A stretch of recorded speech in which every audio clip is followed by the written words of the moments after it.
Jim DeFede's The Day the World Came to Town, 9/11 in Gander, Newfoundland, 2002, is a moving account of how a small Canadian town became a beacon of humanity during one of history's darkest days.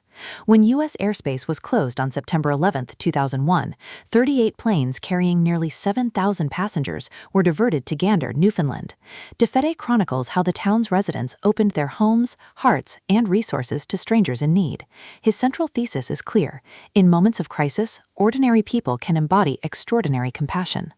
DeFede's narrative style is heartfelt, journalistic, and deeply human.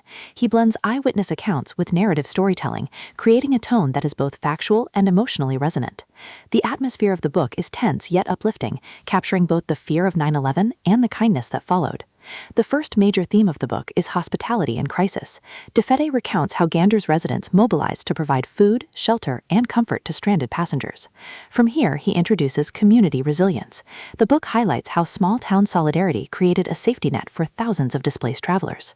Another cornerstone of the narrative is human connection. DeFede emphasizes the friendships, bonds, and acts of kindness that emerged between locals and passengers. The climax of The Day the World Came to Town builds around stories of generosity. From hot meals to medical care, from emotional support to simple companionship, Gander's residents gave selflessly. The resolution affirms DeFede's belief that the events in Gander represent the best of humanity. He insists that in times of fear and uncertainty, compassion can transform tragedy into hope. DeFede begins with the chaos of September 11, 2001, describing how U.S. airspace was shut down and planes were forced to land elsewhere.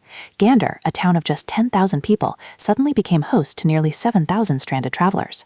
The hospitality and crisis theme is central. DeFede recounts how residents mobilized to provide food, shelter, and comfort to stranded passengers.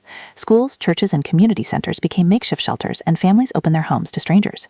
The community resilience section adds depth. DeFede highlights how small-town solidarity created a safety net. He portrays Gander as a model of resilience, where ordinary people rose to extraordinary challenges. The human connection narrative is inspiring. DeFede emphasizes the friendships, bonds, and acts of kindness that emerged between locals and passengers. He recounts stories of passengers who found solace, laughter, and even lifelong friendships in Gander. The climax builds around stories of generosity. From hot meals to medical care, from emotional support to simple companionship, Gander's residents gave selflessly. DeFede portrays these acts as proof that compassion can flourish even in crisis. The resolution affirms his belief that the events in Gander represent the best of humanity. DeFede insists that in times of fear and uncertainty, compassion can transform tragedy into hope. He closes with the reminder that kindness is a universal language. Thematically, The Day the World Came to Town explores hospitality, resilience, connection, and generosity. DeFede emphasizes that compassion is not limited by borders, but is a shared human capacity. For modern readers, the book offers both history and inspiration. It confronts the horror of 9/11 while celebrating the humanity that emerged in response. DeFede's message is clear. In moments of crisis, ordinary people can embody extraordinary compassion. At its core, The Day the World Came to Town is about kindness and resilience.